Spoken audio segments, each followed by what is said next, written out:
Hello दोस्तों, क्या हाल है। तारीख आज 22 दिसंबर, दिन शुक्रवार, हिंदी तिथि 10वीं। और आइए बात करते हैं आज के मुख्य समाचार में देश भर की तमाम बड़ी खबरों पर नजर डालते हैं। देखिए, सबसे पहले तो एक श्रद्धांजलि। बड़े दुख की बात है दोस्तों, जम्मू कश्मीर के पुंछ में सैन्य वाहनों पर घात लगाकर बैठे आतंकियों ने हमला किया, जिसमें हमारे 4 से 5 जवानों के शहीद होने की खबर है। जम्मू के पुंछ, श्रीनगर, राजौरी, यहाँ पर आए दिन इस तरह की घटनाएं देखी जाती है। हाल ही में आपको पता होगा, मैंने खबर भी बताई थी कि 250-300 आतंकी भारत में घुसपैठ करने की तैयारी में है। भारतीय इंटेलिजेंस ने ये इनपुट भी बताया था कि पाकिस्तान सीमा में लॉन्च पैड में रह रहे हैं ये आतंकी। उसके बाद जम्मू कश्मीर में सिक्योरिटी सुरक्षाएं भी बढ़ाएगी, अलर्ट मोड पर है अभी भी। लेकिन इंटेलिजेंस और पाकिस्तान सीमा पर कड़ी सुरक्षा के बावजूद इस तरह की घटनाओं को रोकना बड़ी चुनौती का काम है बॉर्डर सिक्योरिटी फोर्सेज के लिए। सेना के 2 वाहनों पर आतंकी हमले के बाद एनकाउंटर जारी है। यहाँ 2 दिन से सर्चिंग ऑपरेशन चल रहा है इंडियन आर्मी का। देश के लिए बलिदान हुए इन जवानों को दिल से सैल्यूट हम सब की तरफ से, और इनके परिवारों को ईश्वर हिम्मत दे, हौसला दे। चलिए आगे बढ़ते खबरों में। देखिए दोस्तों, पासपोर्ट जैसा होगा आधार कार्ड के लिए वेरिफिकेशन सिस्टम। सरकार नियमों में बदलाव करने जा रही है। 18 साल के बाद अब अगर पहली बार आधार कार्ड बनवा रहे हैं ना, ऐसे लोगों की पासपोर्ट की तरह वेरीफाई डिटेल चेक करने के बाद ही उदय की तरफ से आधार कार्ड जारी किया जाएगा। आधार से जुड़े फ्रॉड, फर्जीवाड़े, स्कैम पर लगाम लगाने के लिए उदय की तरफ से ये सख्त नया नियम लागू किया जा रहा है। और दोस्तों, आधार कार्ड से जुड़ा दिल्ली हाईकोर्ट का एक मामला देखिए आप, कि प्रॉपर्टी को आधार कार्ड से जोड़ने वाली याचिका लगाई गई दिल्ली हाईकोर्ट में। और अब हाईकोर्ट ने दिल्ली और केंद्र सरकार को 3 महीने के अंदर अंदर मोहलत दी है कि इस पर फैसला लें कि आधार कार्ड को प्रॉपर्टी से लिंक करना है या नहीं। अगर फैसला केंद्र सरकार इस पक्ष में देती है तो फिर आपको अपने आधार कार्ड को आपकी खेती की जमीन, आपके मकान, प्लॉट, संपत्ति सबसे लिंक करना होगा। ऐसा देखते हैं आगे जो भी ऑफिशियल अपडेट है मैं आपको बता ही दूंगा इसी चैनल DLS न्यूज के माध्यम से। फिलहाल देखिए आप अगली खबर। भारतीय रिजर्व बैंक RBI ने कार्ड टोकनाइजेशन के प्रोसेस को आसान किया है। अब ग्राहकों को कई खास सुविधाएं मिलेगी। हाल ही में आपको पता होगा, कुछ महीनों पहले RBI की तरफ से टोकन सिस्टम शुरू किया गया और अब RBI ने बैंक स्तर पर टोकन सुविधा शुरू कर दी है। इसका मकसद है अंशदान की प्रक्रिया को और आसान बनाना। जी हाँ, यानी कि सरकारी योजनाओं में पैसा लगाने का सिस्टम भी अब सरकार UPI QR कोड के जरिए शुरू करने जा रही है। जैसे PFRDA ने NPS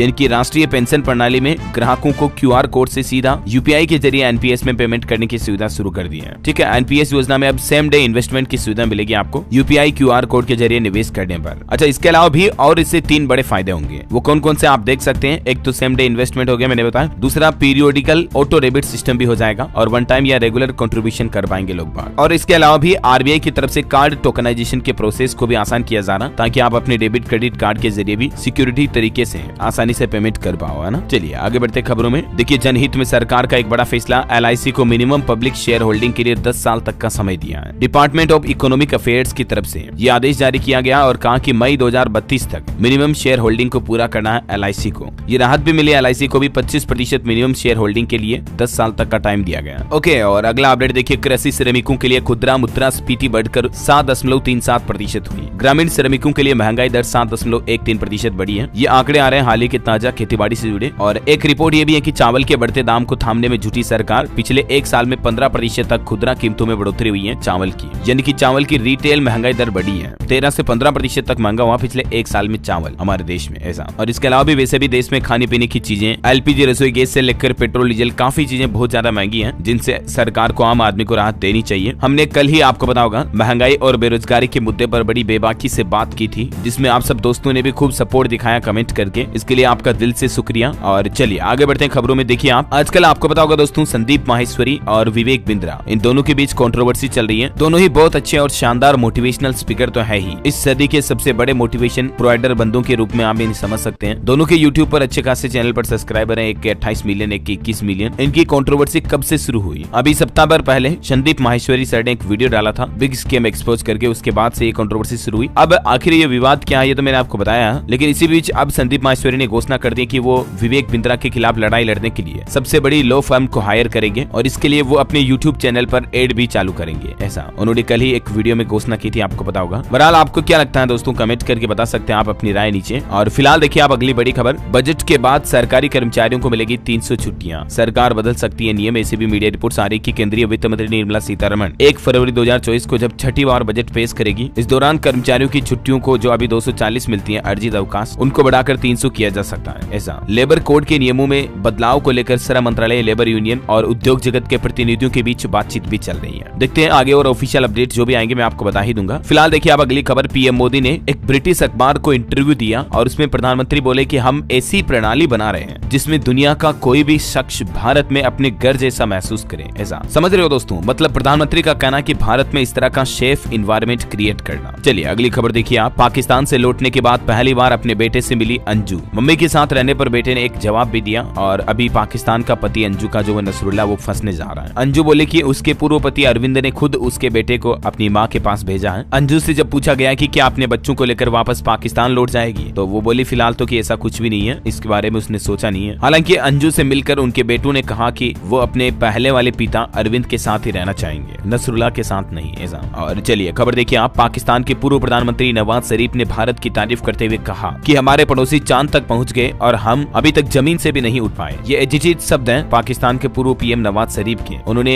भारत की तारीफ की और कहा कि पाकिस्तान की जो अभी कंगाली जैसी स्थिति बनी हुई है ना, इसके लिए हम खुद जिम्मेदार हैं। बिल्कुल सही है बात भी, जैसी करनी वैसी भरनी, क्योंकि पाकिस्तान अपने विकास से ज्यादा ध्यान तो लड़ाई झगड़ों पर घुसपैठ करने पर देता है, तो यही सही हाल होगा फिर। बहरहाल अगली बड़ी चौंकाने वाली खबर आ रही दोस्तों। दुनिया के 40 देशों में फैला कोरोना का JN1 वेरिएंट। जो हाल ही में केरल में कोरोना का एक नया वेरिएंट मिला था ना, वो वेरिएंट दुनिया भर के 40 देशों तक पहुंच चुका है। स्वास्थ्य मंत्रालय का कहना है कि अभी एयरपोर्ट पर RT-PCR टेस्ट अनिवार्य करने का कोई प्लान नहीं है, लेकिन जल्द ही ऐसा लागू किया जा सकता है। कोरोना के नए वेरिएंट ने वाकई में टेंशन बढ़ा कर रख दी है। हमारे भारत की बात करें तो यहाँ भी आंकड़े वापस बढ़ने लगे। कोरोना का खौफ देखिए जरा। एक दिन में 594 नए मामले आए और अभी भारत में कोरोना के एक्टिव केस की संख्या 2669 पहुंच चुकी है। देश भर के अलग अलग राज्यों में कोविड-19 के मामले काफी बढ़ने लगे हैं। पिछले 24 घंटों में केरल में 3 मरीजों की जान भी चली गई। कोरोना के नए सब वेरिएंट JN1 को लेकर देश की राजधानी दिल्ली में भी अलर्ट जारी कर दिया। स्वास्थ्य विभाग ने बड़ा कदम उठाते हुए अब RT-PCR जांच के निर्देश और सैंपल भेजने का आदेश भी दिया है। इधर देखिए आप, पंजाब चंडीगढ़ के अस्पतालों में तो मास्क लगाना अनिवार्य कर दिया है। ये नया नियम लागू हो चुका कोरोना के नए वेरिएंट को लेकर, और लोगों को भीड़भाड़ वाली जगह पर न जाने की सलाह भी जारी की है सरकार ने। उत्तर प्रदेश में 7 महीने बाद कोरोना रिटर्न हुआ। 4 दिन में 7 केस मिले। केंद्र सरकार ने अलर्ट किया। डॉक्टर बोले कि 15 दिन अगले काफी बेहद अहम होंगे। ऐसा। चलिए दोस्तों अगली खबर देखिए। गृह मंत्रालय ने जारी किए निर्देश। अब CISF संभालेगी संसद भवन परिसर की सुरक्षा का जिम्मा। हाल ही में जो संसद सुरक्षा में चूक का मामला सामने आया था, उसके बाद अब ये सरकार की तरफ से नया प्लान बनाया गया है। संसद की सिक्योरिटी का जिम्मा CISF को दे दिया गया और इस सुरक्षा चूक मामले के 4 आरोपियों की रिमांड 15 दिन तक बढ़ाई गई। 2 अन्य लोगों से भी इस मामले में पूछताछ की जा रही है। फिलहाल अभी जो पार्लियामेंट सेशन है वो अनिश्चितकालीन तक के लिए लोकसभा की कार्यवाही स्थगित कर दी गई है। स्पीकर ओम बिरला बोले 14वें सत्र में 74% तक कामकाज हुआ है और सैकड़ों सांसदों के निलंबन के बाद अब संसद से लेकर सड़क तक हंगामा मचना शुरू हो गया। आज सभी जिलों में प्रदर्शन करेगी समाजवादी पार्टी भी, उत्तर प्रदेश में भी। और वहीं संसद से जुड़े कानून कायदों के कुछ अपडेट देखिए आप। लोकसभा के बाद राज्यसभा में भी 3 आपराधिक विधेयक पारित हो चुका है। जो 3 क्रिमिनल लॉ सरकार की तरफ से लोकसभा में पेश किए गए, वो पास होने के बाद राज्यसभा से भी क्लियर हो चुके हैं। IPC CRPC की जगह मैंने आपको डिटेल जानकारी तो पहले ही बताई थी, ठीक है। तो इन तीनों क्रिमिनल लॉ बिल के पास होने के बाद गृह मंत्री अमित शाह है कि अब तारीख पे तारीख का जमाना जाएगा। मतलब अपराधियों को कोर्ट जल्दी फैसला सुना पाएगी। तारीख पे तारीख नहीं मिलेगी बार बार किसी कोर्ट केस की सुनवाई के दौरान। और अभी देश की राष्ट्रपति द्रौपदी मुर्मू के हस्ताक्षर के जरिए मंजूरी मिलते ही हमारे देश में ये तीनों नए कानून लागू हो जाएंगे, है ना। और संसद के कुछ और कानून देखिए आप। चुनाव आयुक्त चुनने में अब नहीं शामिल होंगे CJI। लोकसभा से ये बिल भी पारित हो गया। CJI यानी कि चीफ जस्टिस ऑफ इंडिया को शामिल नहीं किया जाएगा चुनाव आयुक्त चुनने के लिए। और इसके अलावा BNS विधेयक में भी संशोधन किया जा रहा है। इससे देश के डॉक्टरों को बड़ी राहत मिलेगी। चिकित्सकीय लापरवाही से अगर किसी पेशेंट की जान चली जाती है, मौत हो जाती है, तो उसे गैर इरादतन हत्या की श्रेणी से बाहर किया गया है। हालांकि इसमें कुछ जुर्माने और सजा के प्रावधान होंगे, जिनकी डिटेल आप देख सकते हैं। और वहीं देखिए, पश्चिम बंगाल की मुख्यमंत्री ममता बनर्जी सरकार ने अपने राज्य के कर्मचारियों के लिए 4% DA बढ़ाने की घोषणा की है। संयुक्त मंच ने इसे आईवाइस कहा। अभी तक राज्य के कर्मचारियों को 6% DA मिल रहा था, जो 1 जनवरी 2024 से ही बढ़कर 10% हो जाएगा। ठीक है, पश्चिम बंगाल में यह नया आदेश जारी हो चुका है। ओके, और टेक्नोलॉजी से जुड़ी एक बड़ी खबर देखिए दोस्तों। ChatGPT में अपने चैट को आर्काइव कर पाएंगे यूजर्स। टास्क बार से हटाने के लिए चैट को डिलीट करने की जरूरत नहीं पड़ेगी। ये नया फीचर ChatGPT 3.5 में भी लॉन्च हो चुका है। ChatGPT क्या है? एक तरह का आर्टिफिशियल इंटेलिजेंस है, जिससे आप अपनी काफी समस्याओं का समाधान पा सकते हैं। ये आर्टिकल लिख सकता है, लेख लिख सकता है, निबंध लिख सकता है, आपके लिए कुछ भी कर सकता है, स्टोरी बना सकता है। ऐसा ठीक है, ट्राई किया करो इन टूल्स को, ताकि आप भविष्य की टेक्नोलॉजी के साथ में अपडेट रह सके। चलिए अगली खबर है, बाल मजदूरी का खात्मा करना तो दूर की बात, पहले हमारे देश के बच्चे की एक समान परिभाषा तय करे सरकार। ये संसदीय समिति की तरफ से कहा गया कि साल 2025 तक भारत के अंदर सभी प्रकार के बाल श्रम को समाप्त करने का लक्ष्य भी तय करना लंबा रास्ता है वाकई में। और संसदीय समिति ने एक और सिफारिश की है कि हमारे देश के डिफेंस रिसर्च बजट के मामले में भारत को ग्लोबल लीडर बनाने लायक नहीं है। संसदीय कमेटी बोली कि इसे दुगुना करने की जरूरत है। चीन अरबों डॉलर खर्च कर रहा अपने डिफेंस के ऊपर, ऐसा तो भारत को भी अब इन चीजों पर खर्च बढ़ाना चाहिए, बजट में बढ़ोतरी करनी चाहिए, है ना। और अगला अपडेट आ रहा, बिहार शिक्षा विभाग ने बड़ा फैसला लिया है। अब इन कक्षाओं में पास होने के लिए साल में 2 मौके मिलेंगे।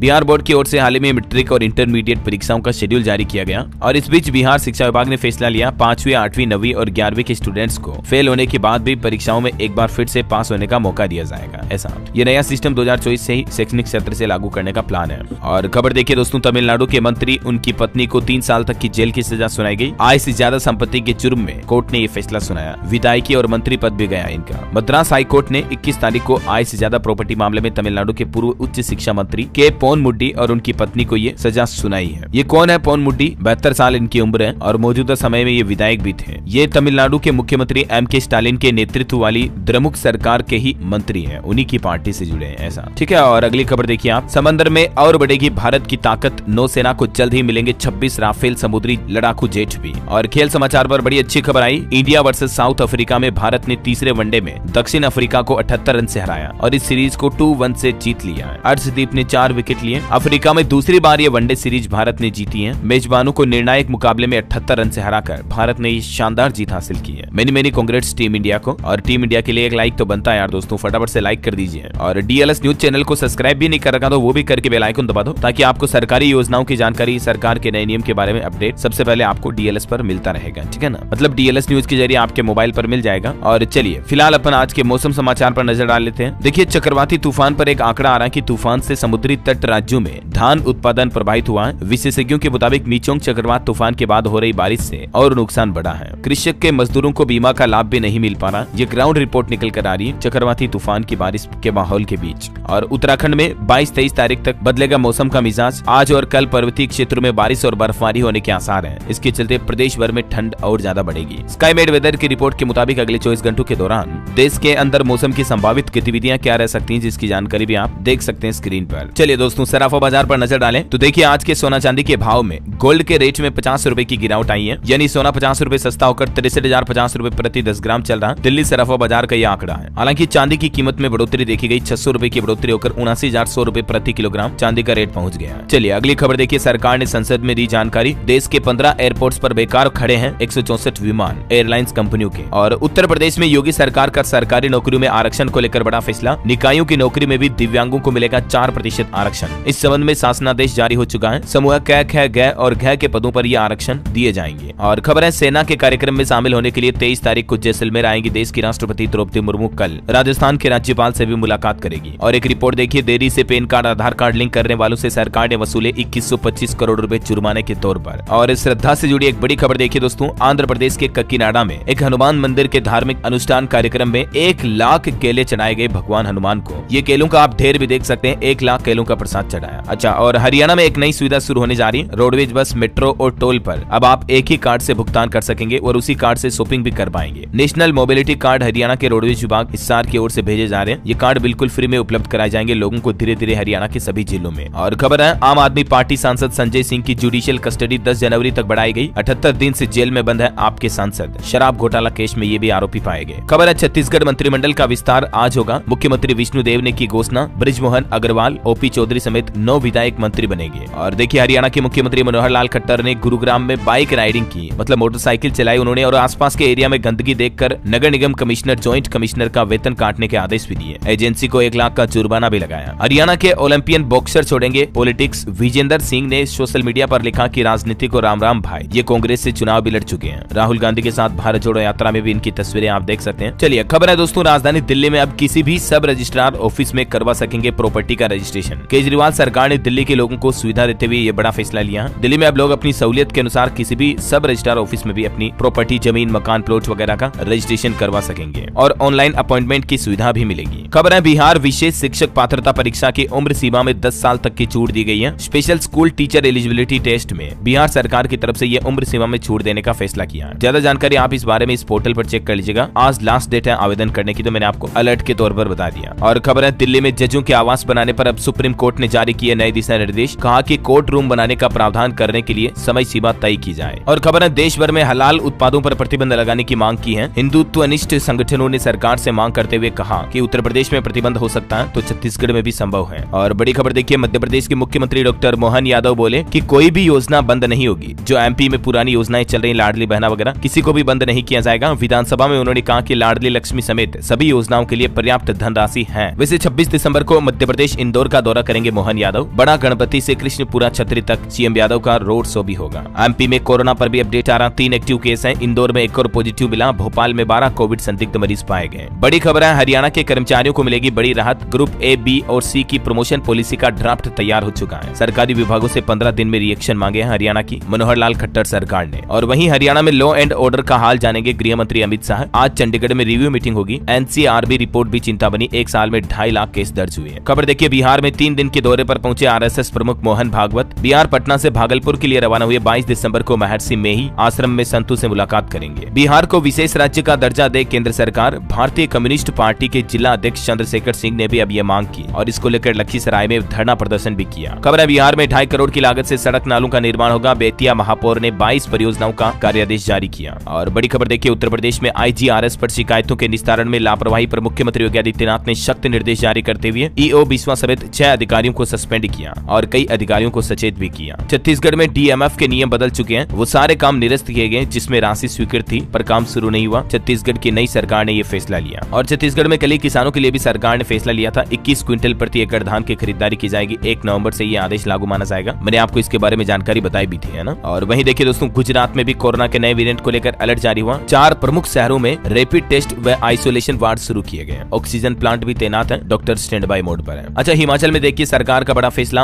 होम स्टे का भी अब रजिस्ट्रेशन करना अनिवार्य होगा। ऐसा नहीं करने पर 1 लाख का जुर्माना लगेगा। हिमाचल की सुक्खू सरकार ने विधानसभा में संशोधन विधेयक बिना चर्चा के सर्वसम्मति से पास कराया। यानी अब हिमाचल प्रदेश में होम स्टे हो गया, बेड एंड ब्रेकफास्ट इकाइयां, इन सब का रजिस्ट्रेशन करना अनिवार्य होगा 90 दिन के अंदर अंदर। और वहीं देखिए, हिमाचल ऊना से अयोध्या जाएगी स्पेशल ट्रेन। पंजाब, हरियाणा और चंडीगढ़ होते हुए ये जाएगी। अगले सप्ताह से इसकी टिकटों की बुकिंग भी शुरू होगी। वैसे पीएम नरेंद्र मोदी के निर्देश पर देश भर में 1000 स्पेशल ट्रेनें चलाई जा रही हैं रेलवे की तरफ से भगवान श्री राम के दर्शन के लिए। और वहीं देखिए, हिमाचल शिमला कुल्लू फ्लाइट 6 महीने से बंद पड़ी है। जुलाई में तबाही के बाद नहीं चली है। टूरिस्ट और पर्यटन कारोबारियों को काफी नुकसान हो रहा है। और खबर देखिए, उत्तराखंड के टनल रेस्क्यू के मुख्य किरदार रहे रेट माइनर से सीएम योगी ने मुलाकात की, उन्हें सम्मानित किया और कहा कि सिलक्यारा ऑपरेशन को सफल बनाने के अंदर अहम भूमिका निभाई। सहारा ग्रुप के निवेशकों का पैसा नहीं डूबेगा, सरकार बड़ा कदम उठाने जा रही है। सरकार की तरफ से कहा गया कि सहारा के 3 करोड़ निवेशकों की 1-1 पाई भुगतान के रूप में वापस लौटाई जाएगी। चलिए कुछ एजुकेशनल खबरें देखिए आप। झारखंड में 26 से 31 दिसंबर तक सभी स्कूल बंद रहेंगे। शीतलहरी को देखते हुए शिक्षा विभाग ने जारी किया आदेश, 10वीं 12वीं क्लासेज चलते रहेंगे। ये देख सकते हैं, इस संबंध में नोटिस भी जारी कर दिया झारखंड सरकार ने। और वैसे सरकारी नौकरी को लेकर भी झारखंड में एक अपडेट है। कांस्टेबल के 4919 पदों पर भर्ती निकली हुई है। रक्षा शक्ति यूनिवर्सिटी से पास आउट कैंडिडेट्स को भी मिलेगा फायदा। इसकी लास्ट डेट फॉर्म भरने की 14 फरवरी है और इसमें आवेदन 15 जनवरी से शुरू होंगे। ठीक है। और पुलिस रिक्रूटमेंट एक छत्तीसगढ़ में भी निकली हुई है कांस्टेबल के 5967 पदों पर। इसमें भी 1 जनवरी 2024 से आवेदन की प्रक्रिया शुरू होगी। 12वीं पास युवाओं को भी मौका मिलेगा। ऑफिशियल वेबसाइट इस पर जाकर ऑनलाइन आवेदन किए जा सकते हैं। और खबर देखिए आप, हरियाणा में एचटेट अभ्यर्थियों को बायोमेट्रिक वेरिफिकेशन का मौका दिया गया। ऑनलाइन डाउनलोड कर सकेंगे ओएमआर सीट।